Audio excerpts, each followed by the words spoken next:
Hujan baru saja berhenti ketika Naila Ardiansyah melangkah keluar dari mobil hitamnya, sepatu hak tingginya memantulkan cahaya lampu lobi yang dingin.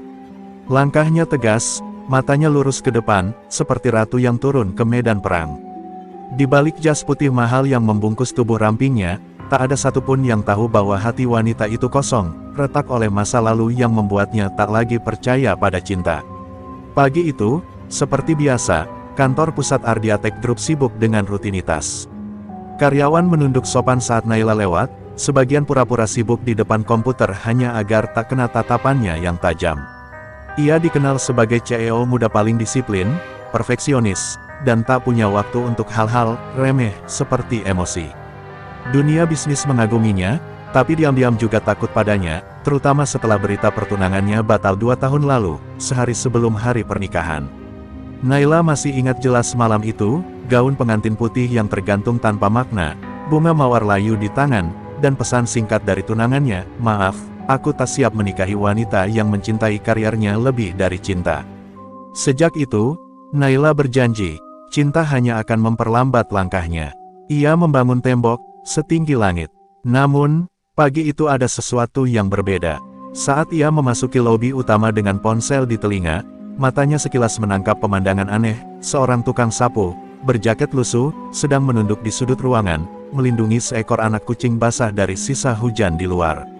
Pria itu tidak memperhatikan sekeliling, hanya fokus mengeringkan tubuh kecil itu dengan sapu tangan usangnya.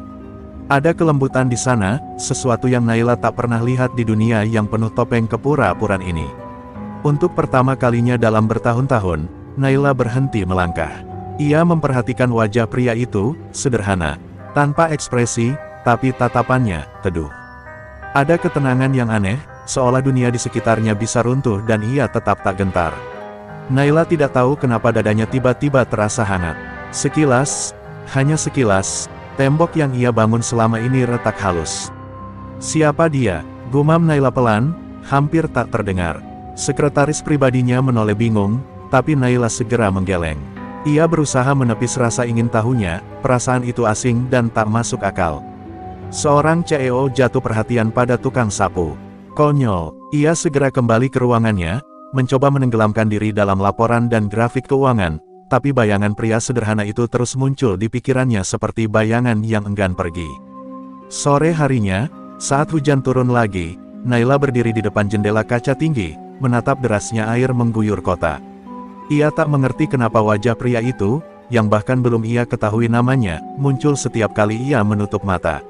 Ada sesuatu di balik kesederhanaannya, sesuatu yang belum bisa ia definisikan. Naila mencoba tersenyum, tapi senyum itu hanya menutupi rasa sepi yang sudah lama menggerogoti jiwanya. Di bawah sana, di lobi gedung yang sama, Raka, si tukang sapu, mendongak sebentar ke arah jendela lantai atas. Pandangannya tajam, berbeda dari sebelumnya. Sekilas, tatapan itu menunjukkan sesuatu yang dalam, kewaspadaan. Seolah ia tahu sedang diawasi, seolah masa lalunya yang kelam siap bangkit kapan saja. Tapi hanya satu hal yang pasti, sejak pagi itu, jalan hidup Naila Ardiansyah dan Raka yang misterius mulai saling bersinggungan, dua dunia berbeda, dipersatukan oleh takdir yang belum siap menampakkan wajahnya. Hujan pagi berganti dengan langit kelabu saat Raka melangkah ke halaman belakang gedung Ardiatek Group, menyapu dedaunan yang berserakan. Seragam abu-abu yang ia kenakan tampak biasa, tapi caranya menggenggam gagang sapu, kuat, terlatih, seolah tangan itu pernah memegang sesuatu yang jauh lebih berat daripada alat kebersihan. Angin dingin bertiup, membawa aroma aspal basah dan kenangan masa lalu yang selalu berusaha ia kubur. Hari ini genap 6 bulan sejak ia meninggalkan dunia lamanya, dunia yang membuatnya dikenal dengan nama yang kini ia benci, Raka Serigala. Ia menghela napas pelan. Menyapu lantai bagi sebagian orang adalah pekerjaan hina, tapi bagi Raka, ini adalah penebusan. Ia lebih memilih menjadi tak terlihat, daripada kembali tenggelam dalam darah dan kekerasan. Ia ingin tenang, namun, ketenangan itu mulai terusik sejak tatapan mata wanita di lobi pagi tadi menembus dinding hatinya, tatapan Naila Ardiansyah, sang CEO yang terkenal dingin. Raka sempat mengira dirinya berkhayal. Tapi saat ia menunduk, jantungnya berdetak tak beraturan. Wanita seperti dia, tak seharusnya melihat ke arah orang seperti aku, gumamnya lirih. Di lantai atas, Naila mencoba fokus pada rapat direksi, tapi pikirannya terus melayang ke sosok pria misterius itu. Ia bahkan tak bisa menjelaskan alasannya sendiri, hanya sebuah rasa yang menggelitik logika dinginnya. Saat rapat usai, ia memanggil sekretaris pribadinya. Cari tahu siapa petugas kebersihan baru di lobi bawah. Yang laki-laki, tinggi, rambut hitam, sedikit berantakan, katanya tanpa menatap. Sekretarisnya sempat terkejut, tapi menuruti tanpa banyak tanya. 5 menit kemudian, ia kembali membawa data singkat. Raka, 30 tahun, karyawan outsourcing baru. Riwayat kerja, tidak lengkap. Nama itu membuat Naila terdiam. Raka, nama yang terasa kuat tapi sederhana. Ia menatap berkas itu lebih lama dari yang seharusnya, seolah sedang mencari sesuatu di antara baris biodata yang kosong. Sementara itu, di bawah sana, Raka merasakan tatapan mata-mata yang mulai memperhatikannya. Ia tahu dunia ini penuh dengan rasa ingin tahu, dan rasa ingin tahu adalah hal paling berbahaya bagi seseorang yang bersembunyi dari masa lalu. Dalam diam, ia mengepalkan tangan di balik saku celananya, jari-jarinya masih menyimpan bekas luka lama yang belum hilang. Malamnya, setelah semua karyawan pulang, Raka masih bekerja. Ia berjalan menyusuri koridor sepi, menyapu sambil bersenandung pelan. Namun, ketika ia mendengar langkah sepatu hak mendekat, tubuhnya refleks menegang. Naluri lamanya muncul, siap menghadapi ancaman.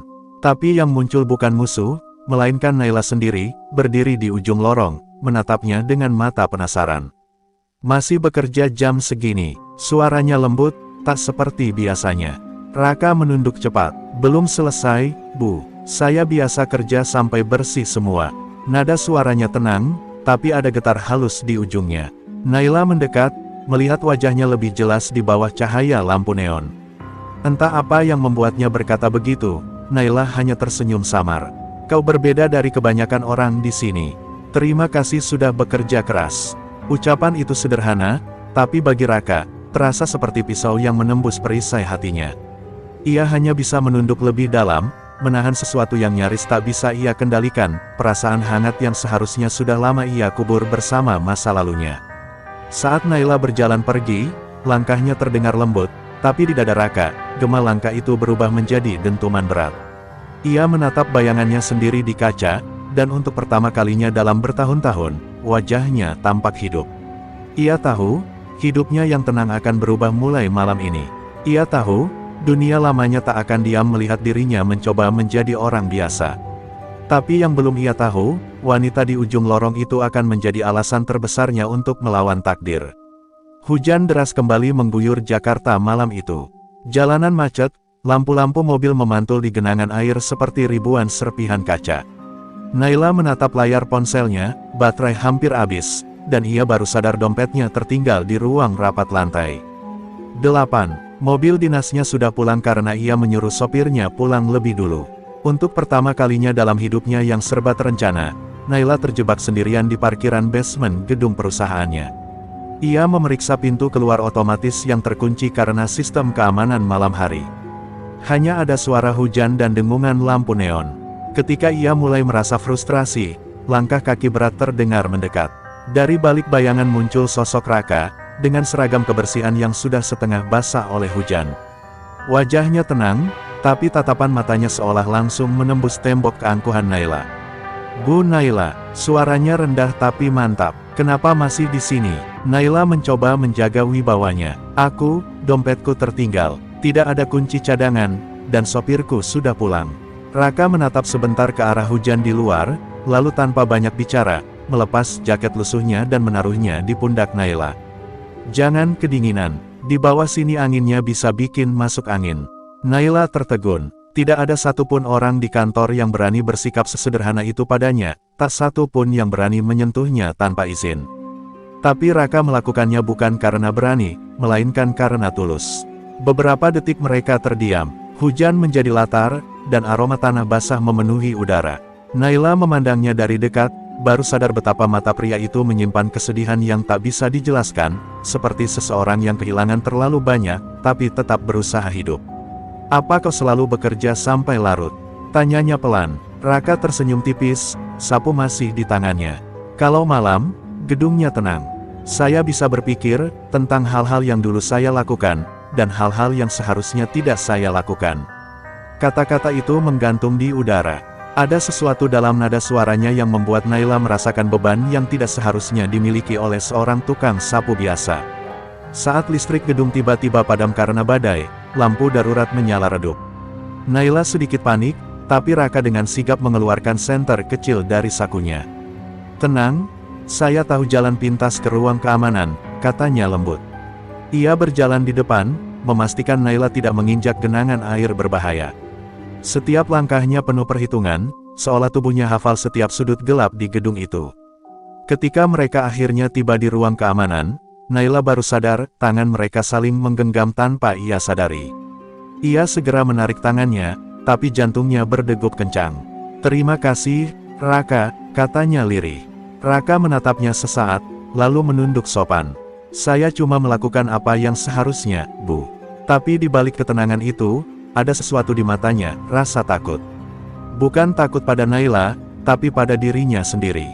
Ia tahu, semakin sering berdekatan dengannya, semakin tipis batas antara masa lalu yang ia sembunyikan dan masa kini yang ingin ia pertahankan. Saat Naila akhirnya keluar dari gedung dengan mobil keamanan, ia menatap ke belakang.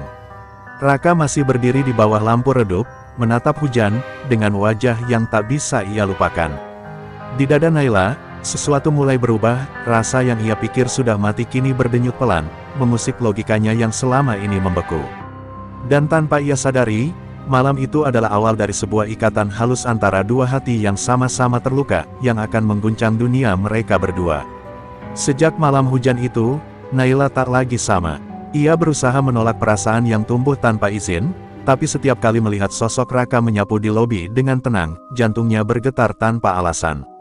Dunia Naila yang selama ini diatur dengan logika dan disiplin mulai diacak-acak oleh sesuatu yang tak bisa dijelaskan, kelembutan pria sederhana yang bahkan tidak tahu betapa berartinya kehadirannya bagi sang CEO. Ia mencoba meyakinkan diri bahwa ini hanya rasa kagum, tapi setiap kali pandangan mereka bertemu, ia tahu, itu bukan sekadar kagum. Itu adalah cinta yang menakutkan, karena cinta berarti kehilangan kendali. Hari-hari berikutnya, Naila mulai mencari-cari alasan untuk melihat Raka. Ia datang lebih pagi dari biasanya, pura-pura memeriksa kebersihan lobi, padahal matanya diam-diam mencari sosok pria itu. Setiap kali Raka menyapa dengan senyum sopan, Naila merasa dadanya sesak. Ia, seorang CEO yang ditakuti direksi dan disegani media, justru kehilangan ketegasan di hadapan seorang tukang sapu. Dunia terasa terbalik, namun, entah mengapa, di balik kekacauan itu, ia merasa tenang, seolah untuk pertama kalinya dalam hidupnya, ia bisa menjadi manusia biasa.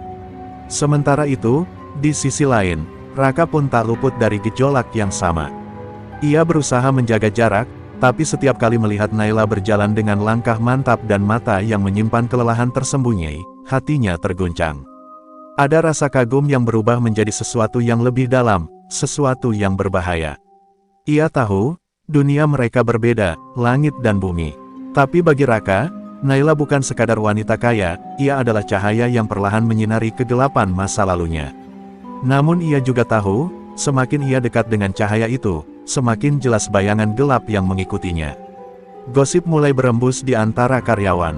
Beberapa kali, mereka melihat Naila berbicara dengan Raka di taman belakang kantor atau di koridor sepi. "CEO kita itu aneh, masa perhatian sama tukang sapu?"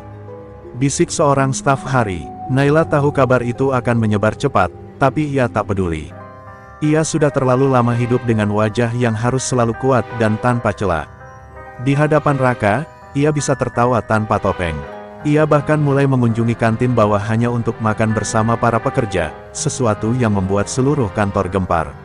Suatu sore, setelah rapat panjang yang melelahkan, Naila turun ke taman belakang dan menemukan Raka sedang memperbaiki kursi taman yang patah. Tangannya kotor, tapi matanya tetap teduh seperti biasa. Tanpa pikir panjang, Naila duduk di kursi yang berseberangan. "Kau tidak lelah, Raka?" tanyanya. Raka tersenyum kecil. "Kalau sudah terbiasa hidup keras, pekerjaan seperti ini malah menenangkan." Jawaban itu menamparkan lembut kesombongan Naila. Ia menatapnya lama, lalu berkata pelan, "Kau berbeda dari siapapun yang pernah kutemui." Raka menunduk, tapi hatinya bergetar. Ia ingin berkata sesuatu, tapi tak berani. Dunia mereka terlalu jauh untuk dijembatani kata-kata. Beberapa minggu kemudian, tanpa diduga, Naila membuat keputusan yang mengguncang banyak pihak. Ia mengundang Raka menghadiri acara perusahaan sebagai tamu khusus. Semua direktur menatap heran saat pria dengan seragam kebersihan itu memasuki aula megah. Namun Naila tidak peduli pada tatapan sinis mereka. Dalam hatinya, ia tahu bahwa malam itu adalah pernyataan diam, bahwa cinta tidak bisa diukur oleh status atau harta. Saat Raka berdiri di sisinya, sederhana tapi gagah, Naila merasa lebih hidup dari sebelumnya. Namun malam yang indah itu menjadi awal dari badai. Seorang mantan direktur yang iri diam-diam menyelidiki latar belakang Raka. Ia menemukan sesuatu yang tak biasa, identitas Raka tidak sepenuhnya tercatat dalam sistem. Ada masa lalu yang hilang, catatan kepolisian yang tertutup rapat. Ketika informasi itu mulai menyebar pelan di antara kalangan elit, bisikan berubah menjadi tuduhan. Pria itu bukan orang biasa. Dia menyembunyikan sesuatu. Dan tanpa mereka sadari, bayangan masa lalu Raka yang selama ini tidur perlahan mulai terbangun. Malam itu, setelah acara berakhir, Raka berdiri sendirian di pelataran parkir, menatap langit Jakarta yang gelap. Hatinya bergolak antara bahagia dan takut. Ia mencintai Naila, tapi juga tahu setiap langkah yang ia ambil menuju wanita itu adalah langkah menuju kehancuran rahasianya sendiri. Sementara di atas balkon kantor, Naila menatap sosoknya dari kejauhan, merasa sesuatu yang dingin merayap di dadanya, firasat bahwa cinta yang baru saja mekar ini akan menuntunnya ke jalan yang tak pernah ia bayangkan, jalan di mana cinta dan bahaya berjalan berdampingan. Hujan kembali turun malam itu, seolah langit turut menyembunyikan sesuatu yang tak boleh disaksikan dunia. Di ruang kecil di pinggiran Jakarta, tanpa gaun mewah, tanpa tamu undangan, Naila Ardiansyah duduk di depan meja kayu sederhana. Di hadapannya, seorang penghulu tua mempersiapkan dokumen pernikahan dengan tangan gemetar. Raka duduk di seberang, mengenakan kemeja putih sederhana yang disetrika seadanya. Tak ada cincin berlian, hanya dua hati yang berani menentang logika dunia, cinta antara seorang CEO dan tukang sapu. Naila menatap Raka dengan mata berkaca-kaca. "Kau yakin dengan ini?" tanyanya lirih. Raka tersenyum kecil, senyum yang menenangkan seperti malam pertama kali mereka berbicara di lorong gedung. "Aku tidak punya apa-apa, Naila. Tak ada harta, tak ada nama baik. Yang kupunya hanya keberanian mencintaimu." Kalimat itu membuat air mata Naila jatuh. Ia tak pernah mendengar cinta diucapkan sejujur itu. Tanpa permainan kata, tanpa janji-janji indah. Cinta Raka terasa nyata, seperti pelukan di tengah badai yang menakutkan. Penghulu mengucapkan ijab kabul dengan hikmat. Suara Raka tegas saat mengucapkan kalimat sakral itu, dan dunia Naila seakan berhenti sejenak. Tak ada kamera, tak ada publikasi. Hanya dua saksi yang mereka percaya. Namun bagi Naila, itulah momen paling indah dalam hidupnya. Untuk pertama kalinya, ia tidak peduli dengan jabatan, reputasi, atau harta. Yang ia tahu hanyalah, hatinya kini dimiliki oleh pria yang membuatnya merasa hidup. Setelah semua selesai, mereka keluar dari rumah kecil itu. Hujan masih turun pelan, membasahi bumi seperti doa dari langit. Raka melepas jasnya dan memayungi Naila dengan tangannya. "Kau akan menyesal," katanya setengah berbisik. "Dunia tak akan menerima ini." Naila menatapnya tajam namun lembut. "Biarkan dunia menolak, asal aku tidak menolak hatiku sendiri." Kata-kata itu sederhana, tapi bagi Raka, terdengar seperti sumpah yang terlalu berat untuk dijaga. Ia ingin bahagia, tapi di sudut pikirannya, ada suara lama yang berbisik, "Kebahagiaan seperti ini tak akan bertahan lama, Raka." Hari-hari setelah itu, mereka hidup dalam kebahagiaan yang tersembunyi. Di kantor, Naila tetap tampil sebagai CEO dingin dan berwibawa. Tak ada yang tahu bahwa setiap malam, wanita itu menanggalkan jas kebesarannya untuk menjadi istri dari seorang pria sederhana yang selalu menyambutnya dengan secangkir teh dan senyum hangat. Dunia mereka mungkin kecil, tapi di sanalah Naila menemukan arti rumah, sesuatu yang tak pernah ia rasakan sejak kecil. Namun kebahagiaan itu mulai retak perlahan. Raka mulai gelisah. Ada beberapa pria asing yang tampak mengawasi area sekitar tempat tinggal mereka. Beberapa kali ia menemukan amplop kosong di depan pintu, tanpa nama pengirim. Di dalamnya, hanya ada sebatang rokok dengan ujung terbakar, tanda lama dari kelompok yang dulu ia pimpin di masa lalu. Nafasnya tercekat setiap kali melihatnya. Ia tahu, seseorang telah menemukannya. Masa lalunya yang berdarah mulai menggeliat dari kuburannya. Suatu malam, Naila mendapati Raka berdiri di balkon, matanya menatap jauh ke kegelapan kota. "Raka, ada apa?" tanyanya pelan. Raka tak menjawab, hanya memeluknya dari belakang dan berbisik, "Jika suatu hari aku harus pergi tanpa pamit, jangan mencariku. Anggap aku mati." Naila tertegun, menatap wajah suaminya yang dipenuhi bayangan. "Jangan bicara begitu." Tapi Raka hanya menatapnya dengan mata yang lembut dan getir. "Aku mencintaimu, Naila. Tapi, cinta kadang datang bersama kutukan." Di malam yang seharusnya menjadi malam penuh kebahagiaan, udara justru terasa berat. Naila tidak tahu apa yang sedang terjadi, tapi ia bisa merasakan sesuatu yang besar sedang menunggu di tikungan takdir mereka. Ia memeluk Raka lebih erat, tanpa tahu bahwa di luar sana, bayangan masa lalu sang mantan preman sudah mulai bergerak, siap menghancurkan kebahagiaan yang baru saja mereka bangun. Pagi itu, sinar matahari menembus jendela apartemen kecil mereka, tapi bukannya menenangkan, cahaya itu terasa seperti ancaman. Raka terbangun lebih awal dari biasanya. Ia duduk di tepi ranjang, menatap tangan kasarnya yang bergetar pelan. Ada mimpi buruk yang masih melekat di kepalanya, suara teriakan, darah, dan wajah-wajah dari masa lalu yang ia pikir telah hilang. Di dapur, Naila sedang menyiapkan sarapan dengan wajah bahagia, sama sekali tak menyadari badai yang perlahan mendekat. Sesekali ia menatap suaminya dengan senyum kecil, tanpa tahu bahwa di balik senyum Raka tersimpan ketakutan yang kian tumbuh. Hari itu, ketika Naila berangkat ke kantor, Raka memutuskan untuk menyelidiki firasat buruknya. Ia berjalan ke warung di ujung gang tempat mereka tinggal dan berbicara dengan pemiliknya, seorang pria tua yang ramah. "Pak, akhir-akhir ini ada orang asing sering nongkrong di sini," tanyanya hati-hati. Pria tua itu mengangguk pelan. "Ada 2 orang, tinggi besar, sering tanya-tanya tentang Raka. Katanya teman lama." Detik itu, jantung Raka berdegup keras. Ia tahu, teman lama, hanyalah eufemisme untuk musuh yang datang menagih darah. Masa lalunya sebagai pemimpin geng Serigala Timur rupanya tak benar-benar berakhir. Seseorang dari dunia lamanya pasti menemukan bahwa Raka, sang legenda jalanan yang dulu menghilang setelah tragedi berdarah, kini hidup sebagai tukang sapu. Sore harinya, saat Raka pulang, ia menemukan amplop lain di depan pintu. Kali ini bukan rokok, di dalamnya ada foto dirinya bersama Naila, diambil diam-diam dari kejauhan. Di balik foto itu tertulis dengan tulisan kasar, "Kau boleh sembunyi, tapi dunia lama tak pernah lupa." Raka meremas foto itu hingga kusut. Amarah dan ketakutan bergulat di dalam dadanya. Ia menatap ke arah dapur, di mana Naila tengah berbicara di telepon dengan senyum lembut. Pandangan itu membuat hatinya hancur. Ia tahu, jika masa lalunya menyeretnya kembali, Naila akan menjadi korban. Dan itu satu hal yang tak akan ia biarkan terjadi. Malamnya, Naila menyadari perubahan dalam diri suaminya. Raka lebih pendiam, matanya penuh kegelisahan. "Ada yang kau sembunyikan dariku?" tanyanya dengan nada lembut tapi tegas. Raka terdiam cukup lama sebelum menjawab. "Tidak, hanya aku takut kehilanganmu." Naila tersenyum samar, mengira itu hanya ucapan romantis. Ia tidak tahu bahwa di balik kalimat itu tersembunyi keputusasaan seorang pria yang menyadari waktunya mungkin tidak lama.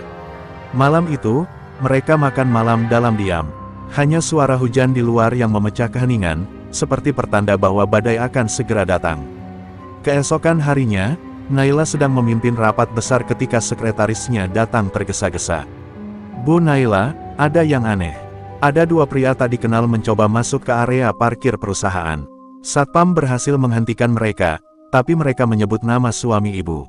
Naila terpaku. Dunia seolah berhenti berputar. Suaminya, bagaimana bisa 2 orang asing tahu tentang pernikahannya yang sangat dirahasiakan? Wajahnya memucat, namun ia mencoba tetap tenang di depan karyawan. Tapi begitu pintu ruang rapat tertutup, tangannya gemetar hebat. Ada rahasia besar yang belum pernah diceritakan Raka, dan kini rahasia itu mengetuk pintu hidupnya dengan keras. Malamnya, Naila menunggu Raka pulang dengan hati cemas. Ketika pintu terbuka, ia langsung bertanya, "Siapa mereka?" "Raka, apa yang sedang terjadi?" Raka memejamkan mata sejenak, lalu mendekat. "Aku janji akan jelaskan semuanya, tapi tidak sekarang. Tolong percaya padaku," katanya pelan. "Percaya padamu." Naila menatapnya tajam, suaranya bergetar. Bagaimana aku bisa percaya kalau setiap hari aku merasa kau menyembunyikan sesuatu dariku? Raka terdiam, matanya sayu, namun di dalamnya menyala sesuatu, campuran cinta dan rasa bersalah. Ia ingin bicara, tapi kata-kata tak keluar. Sebab bagaimana mungkin ia menjelaskan bahwa pria yang kini menjadi suaminya dulu adalah orang yang ditakuti ratusan orang, seorang preman yang namanya menjadi legenda gelap di jalanan Jakarta. Saat malam semakin larut, Raka berdiri di balkon, merokok setelah bertahun-tahun berhenti. Api rokok itu menyala di kegelapan seperti tanda bahwa masa lalu telah resmi menemukan jalannya kembali. Dari kejauhan, sebuah mobil hitam berhenti di ujung gang. Dua pria bertubuh besar menatap ke arah apartemen mereka dengan senyum dingin. Salah satu dari mereka menyalakan rokok, menghembuskan asap ke udara, dan berkata pelan, serigala telah kembali ke kandangnya. Dan di dalam apartemen, Naila berdiri diam di balik pintu kamar, menatap suaminya dari jauh, hatinya diliputi ketakutan yang belum ia pahami sepenuhnya. Ia belum tahu siapa sebenarnya Raka, tapi satu hal ia rasakan pasti, cinta mereka akan segera diuji oleh kegelapan yang lebih dalam dari apapun yang pernah ia bayangkan. Malam itu, badai mengguncang langit Jakarta, petir menyambar seperti amarah Tuhan yang turun ke bumi. Di dalam apartemen kecil itu, Naila duduk sendirian di ruang tamu dengan mata bengkak. Raka belum pulang sejak sore, dan ponselnya tak bisa dihubungi. Di meja, tergeletak sepucuk surat tak bertanda yang ditemukan satpam gedung sore tadi. Di dalamnya hanya satu kalimat singkat, "Kau pantas tahu siapa suamimu sebenarnya." Bersamaan dengan itu, terlampir foto-foto kabur, Raka, dengan luka di wajah, memegang senjata, dikelilingi pria bertato. Dunia Naila runtuh seketika, ia tak bisa mempercayai matanya. Pria yang setiap malam menyapanya dengan senyum lembut, yang membuatkan teh, yang memeluknya saat ia lelah, adalah orang yang dulu jadi legenda hitam di dunia kriminal. Raka Serigala, nama itu muncul berkali-kali saat ia mencari di internet malam itu. Geng Serigala Timur, catatan kasus lama, pemerasan, perkelahian berdarah, hilangnya seorang pengkhianat. Naila menutup laptop dengan gemetar. Ia ingin menyangkal semuanya, tapi bukti tak bisa berbohong. Ketika pintu apartemen akhirnya terbuka, Naila berdiri kaku. Raka tampak lelah, wajahnya sedikit lebam, kaosnya sobek di bagian lengan. "Raka," suaranya bergetar. "Siapa kau sebenarnya?" Raka mematung. Tatapan matanya kehilangan ketenangan yang selama ini Naila kenal. Perlahan ia melepas jaketnya dan menatap langsung ke mata wanita itu. "Kau sudah tahu?" "Iya," katanya pelan. Naila melangkah mundur, air matanya jatuh. "Jadi benar, semua ini, masa lalumu, semua orang yang mencarimu itu, bukan kebetulan." Raka menunduk, lalu menjawab dengan suara berat, "Aku tidak akan berbohong lagi. Aku memang dulu siapa yang mereka bilang. Aku Raka Serigala, tapi itu dulu, Naila. Aku sudah tinggalkan semuanya. Aku sudah mati di dunia itu." Naila terisak keras. "Mati? Kau pikir masa lalu bisa mati begitu saja?" Ia berteriak, tapi suaranya lebih terdengar seperti tangisan ketakutan. "Kau menipuku, Raka. Kau membuatku percaya bahwa kau orang baik, sementara seluruh dunia takut pada namamu." Raka berjalan mendekat, namun Naila mundur. Ia menatap pria itu seolah sedang melihat orang asing. "Aku hanya ingin menebus segalanya," ucap Raka dengan mata basah. "Aku tidak pernah bermaksud menyeretmu ke dalam hidupku. Aku ingin melindungimu, karena aku tahu dunia lamaku bisa menghancurkan siapapun yang dekat denganku." Namun bagi Naila, kata-kata itu hanya membuat luka semakin dalam. Bagaimana bisa cinta yang ia kira suci ternyata berakar dari kebohongan sebesar ini? Malam itu berubah menjadi malam terpanjang dalam hidup mereka.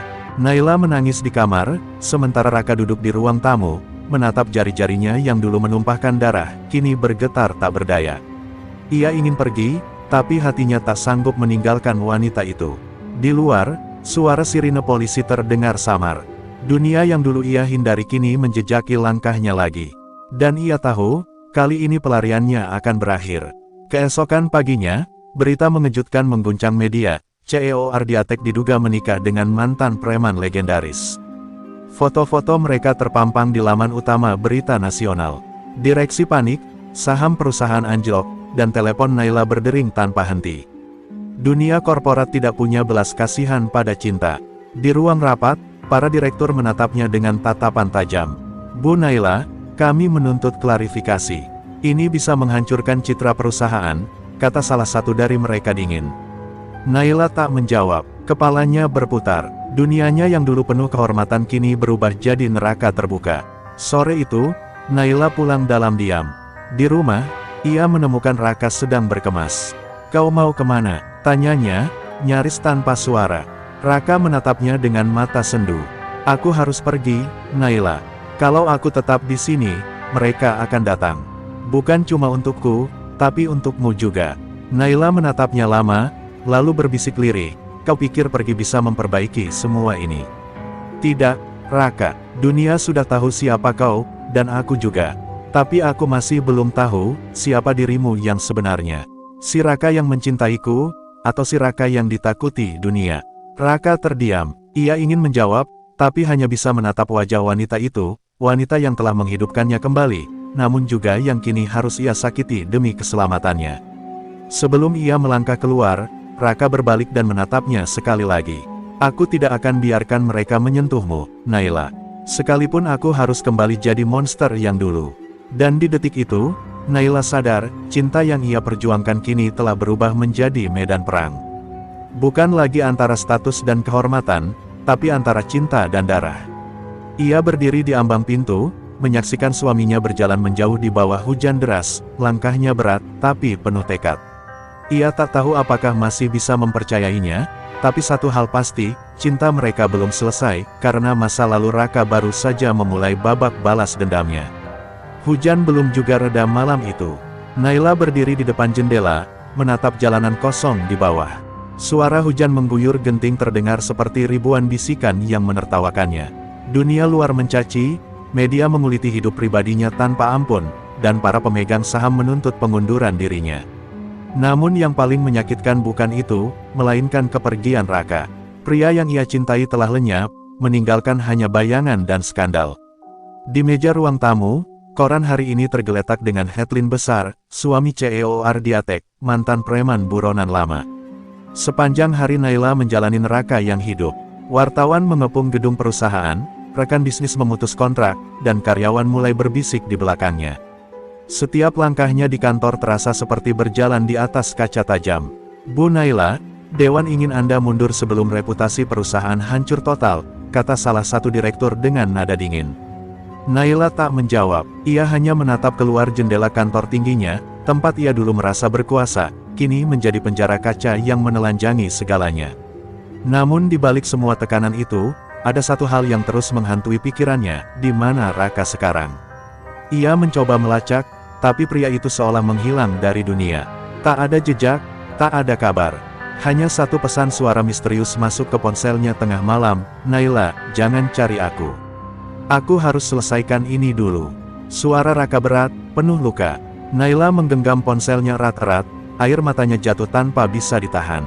Ia tahu, ini yang dimaksud Raka pasti berkaitan dengan masa lalunya, dan itu berarti bahaya. Sementara itu, di sisi lain kota, Raka berdiri di depan gudang tua yang penuh grafiti. Tempat itu dulu markas Serigala Timur. Kini, dikuasai oleh mantan anak buahnya yang dulu berkhianat, Tony. Raka datang sendirian, tanpa senjata, hanya dengan niat mengakhiri segalanya. "Aku datang bukan untuk perang," katanya dingin. Tapi Tony hanya tertawa keras. "Kau pikir dunia lupa, Raka? Kau tinggalkan kami waktu polisi mengepung. Kau kabur, biarkan kami masuk penjara. Dan sekarang kau datang lagi dengan wajah malaikat." Suara tawa Tony menggema, diikuti suara pelatuk senjata. Pertemuan itu berubah jadi neraka. Teriakan, peluru, dan darah memenuhi malam. Raka bertarung seperti binatang terluka, bukan demi kehormatan, tapi demi satu nama, Naila. Ia harus memastikan wanita itu tak disentuh siapapun dari dunia kelam ini. Di tengah kekacauan, Raka terluka parah, tapi berhasil membuat Tony jatuh tersungkur. "Kau pikir bisa jadi raja?" desis Raka dengan suara serak. "Aku sudah tak butuh tahta. Aku hanya butuh kedamaian." Ia pergi meninggalkan tempat itu, dengan darah menetes di setiap langkahnya. Sementara itu, di rumah, Naila mendapat pesan singkat tanpa nama, "Suamimu terluka." Gudang Pelabuhan 14. Tanpa berpikir panjang, ia langsung memacu mobilnya menembus hujan. Dalam hatinya, ketakutan dan cinta bercampur jadi satu. Sesampainya di sana, pemandangan itu membuatnya nyaris berlutut. Raka terbaring di tanah, bersimbah darah, tubuhnya gemetar. "Raka," jerit Naila, memeluknya erat. Raka tersenyum lemah. "Aku janji, mereka tak akan ganggu kamu lagi." "Diam, jangan bicara," isaknya. "Kita ke rumah sakit." Tapi Raka hanya menggeleng. "Aku cuma mau lihat kamu, untuk terakhir kali, kalau boleh." Hujan turun lebih deras, seolah langit pun ikut menangis. Naila mengguncang tubuh Raka yang perlahan kehilangan tenaga. "Jangan pergi, Raka, aku butuh kamu. Aku tak peduli apapun masa lalumu." Raka mengangkat tangannya pelan, menyentuh pipinya.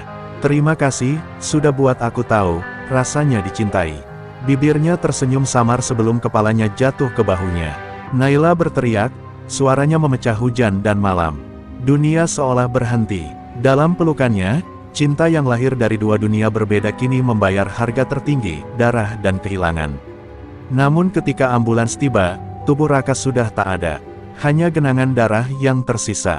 Polisi yang datang pun kebingungan. "Tak mungkin, baru 5 menit lalu dia di sini," ujar salah satu petugas. Naila menatap kosong ke tempat suaminya terbaring. Antara nyata dan mimpi, antara cinta dan kutukan. Di dalam hatinya, ia tahu satu hal, Raka mungkin pergi, tapi kisah mereka belum berakhir. Karena cinta sekuat itu tak mati, hanya bersembunyi di antara hujan dan kenangan yang belum selesai. Sudah 3 minggu sejak malam berdarah di Pelabuhan 14, namun bagi Naila, waktu seolah berhenti di detik ketika Raka menghembuskan napas terakhir di pelukannya. Setiap malam, ia masih mendengar gemas suara hujan, merasakan dinginnya tubuh suaminya di tangannya. Tapi yang paling mengganggunya bukanlah rasa kehilangan, melainkan misteri yang tak terjawab, kemana tubuh Raka menghilang. Tidak ada rekaman CCTV, tidak ada saksi, bahkan polisi yang menyelidiki hanya menggeleng. "Seolah dia menguap begitu saja," kata salah satu penyidik. Naila tak bisa menerima itu. Raka bukan hantu, ia masih hidup, entah di mana. Suatu malam, Naila duduk di ruang kerja apartemennya, menatap foto lama. Raka, senyum lembut di wajah kerasnya, tatapan yang dalam dan tenang. Di bawah tumpukan kertas, ia menemukan sesuatu yang tak ia sadari sebelumnya, selembar surat lusuh yang diselipkan di buku catatan Raka. Di dalamnya, tulisan tangan yang ia kenal baik. "Jika aku menghilang, jangan tangisi aku. Dunia lamaku tidak mati. Aku hanya berusaha memastikan mereka tidak datang untukmu lagi. Tapi jika suatu hari kau melihat hujan turun tanpa angin, itu aku, masih di sana, menjagamu." Surat itu membuat dadanya bergetar hebat. Hujan, kalimat itu terasa seperti pesan tersembunyi, atau tanda. Keesokan harinya, Naila memutuskan mencari jejak. Ia menemui mantan anak buah Raka yang dulu ia temukan lewat penyelidikan pribadi, pria bernama Reno, yang kini bekerja di bengkel kecil. Saat Naila menyebut nama Raka, mata Reno langsung berkaca-kaca. "Bos Raka, dia bukan orang jahat seperti yang semua orang bilang. Dia cuma salah jalan.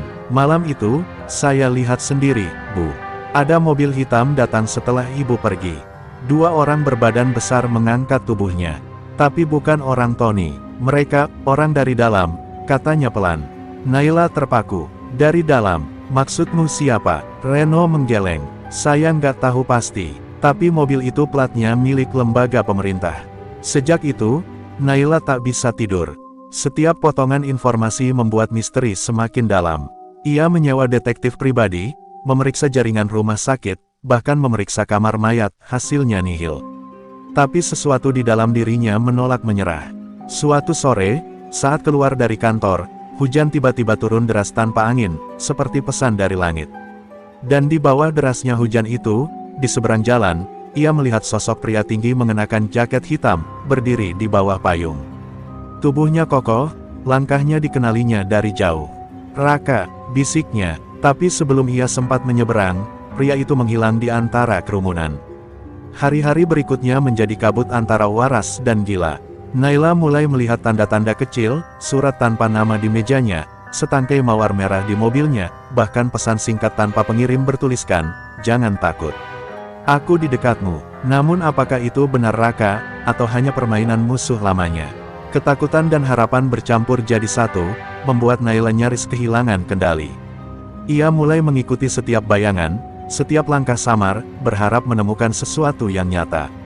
Sampai suatu malam, seseorang mengetuk pintu apartemennya. Saat ia buka, tak ada siapapun, hanya sebuah amplop putih di lantai. Di dalamnya ada foto dirinya, diambil dari kejauhan, bersama secarik kertas bertuliskan, "Kau dalam bahaya. Mereka tahu kau mencari kebenaran. Berhenti, Naila." Tangannya bergetar. Kali ini bukan tulisan tangan Raka. Ini ancaman. Tapi ancaman dari siapa? Dunia korporatnya, musuh lama Raka, atau orang yang menculiknya? Naila tak lagi punya pilihan selain melawan. Ia menatap dirinya di cermin malam itu, wajah lelah, mata merah, tapi penuh tekad. Jika dunia pikir aku hanya CEO yang jatuh karena cinta, mereka salah, katanya lirih. Aku akan temukan dia, hidup atau mati. Ia menghapus air mata, mengenakan jas panjang, dan mengambil kunci mobilnya. Hujan di luar turun deras lagi, persis seperti malam terakhir bersama Raka. Tapi kali ini, Naila tidak bersembunyi di balik kaca jendela. Ia melangkah ke dalam hujan, menantang dunia, menantang takdir. Dan di suatu tempat jauh di pinggiran kota, seorang pria dengan luka di bahu membuka matanya di ruangan gelap. Nafasnya berat, tapi hidup. Di tangannya ada foto Naila yang sudah lusuh. "Tunggu aku," gumamnya pelan. "Belum waktunya aku mati." Api kecil menyala di matanya, api yang dulu menakuti banyak orang, kini menyala demi satu hal, cinta yang tak bisa dimakamkan. Malam itu, Jakarta kembali tenggelam dalam hujan. Bukan hujan biasa, tapi hujan yang mengguncang hati Naila, seolah langit ikut menuntun langkahnya. Setelah berhari-hari menelusuri jejak samar, pesan misterius, dan ancaman yang datang silih berganti, akhirnya ia menerima lokasi terakhir yang dikirim tanpa nama, gudang tua di pinggiran kota, pelataran barat. Kata-kata itu cukup untuk membuat jantungnya berdebar tak karuan. Ada sesuatu dalam dirinya yang mengatakan, Raka ada di sana. Tanpa ragu, ia mengambil mantel, menyalakan mobil, dan melaju menembus hujan malam, diiringi petir yang sesekali menyambar cakrawala kelam. Sesampainya di tempat itu, udara terasa berat.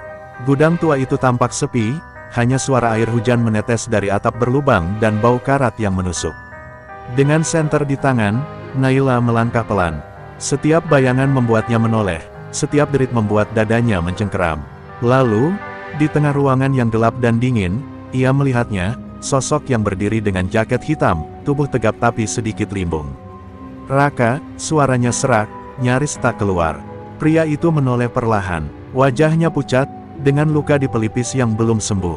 Tapi senyum yang muncul di wajah itu, adalah senyum yang tak akan pernah ia lupa. Naila berlari dan memeluknya, air mata bercampur dengan hujan yang menetes dari rambutnya. "Aku tahu kau masih hidup," isaknya. "Aku mencarimu kemana-mana, Raka, kenapa kau tak kembali padaku?" Raka membalas pelukannya, tapi tangannya bergetar. "Karena kalau aku kembali, mereka akan datang untukmu. Aku harus menghapus semua yang tersisa dari masa laluku dulu. Aku baru bisa hidup setelah semua ini selesai." Naila mengguncang tubuhnya, marah dan sedih sekaligus. "Tapi kau hampir mati. Kau pikir aku bisa hidup tenang tanpamu?" Raka menatap matanya dalam-dalam, lembut tapi penuh beban. "Kau lebih kuat dari yang kau kira, Naila. Kaulah satu-satunya alasan aku berubah. Tapi cintaku juga yang bisa membunuhmu kalau aku tetap di sisimu." Tiba-tiba suara langkah berat terdengar di luar. Lampu-lampu mobil menyinari pintu gudang. Raka langsung menarik Naila ke belakang pilar. "Mereka datang," bisiknya. Dari balik bayangan muncul 4 pria berpakaian hitam, bersenjata. "Tangkap dia hidup-hidup," salah satu berkata dingin. Naila menahan napas, tapi Raka sudah bersiap. Ia tak lagi pria yang lemah, matanya kini kembali tajam, penuh api seperti dulu. Dalam hitungan detik, Raka menerjang keluar, bertarung habis-habisan. Tinju, tendangan, suara tembakan bergema di gudang tua itu. Naila hanya bisa berteriak, "Raka, berhenti, mereka akan membunuhmu." Tapi Raka tak peduli. Ia bertarung seperti binatang yang melindungi yang ia cintai. Satu persatu lawan tumbang, tapi peluru juga menghantam tubuhnya. Raka terhuyung, darah mengalir di bahunya. Ia tetap berdiri, menatap pria terakhir yang memegang pistol di depan pintu. "Kau tak akan menyentuh dia," katanya dengan suara berat. Satu tembakan lagi terdengar, keras dan memekakkan. Tubuh pria itu jatuh, tapi Raka pun ikut terjatuh bersamaan. Naila berlari ke arahnya, memeluknya erat di tengah genangan air dan darah. Tidak, tidak, tidak, teriaknya. Bertahan, Raka, aku mohon. Raka tersenyum lemah. Tangannya menyentuh pipi Naila, dingin tapi penuh kasih. Aku sudah menepati janjiku, bisiknya. Sekarang, dunia lamaku sudah selesai. Naila mengguncang tubuhnya, air matanya bercucuran. Jangan pergi, kita bisa mulai dari awal, Raka. Aku tak peduli masa lalu, aku cuma mau kau di sini.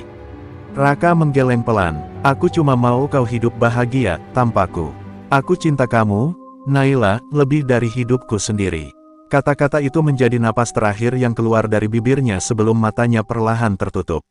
Naila menjerit, memeluk tubuh itu erat-erat, tak peduli hujan, tak peduli darah, tak peduli dunia.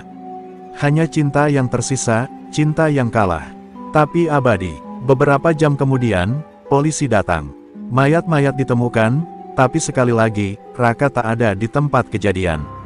Hanya bercak darah dan kalung pernikahan mereka yang tergenggam di tangan Naila. Dunia menyebutnya tragedi, media menulisnya sebagai kisah cinta terlarang. Tapi bagi Naila, itu bukan akhir. Ia berdiri di bawah hujan pagi yang baru reda, menatap langit dengan mata sembab. Kau di sana, kan, Raka? Bisiknya lirih. Aku akan hidup, seperti yang kau mau. Tapi aku tahu, suatu hari nanti, di bawah hujan seperti ini, aku akan menemukanmu lagi.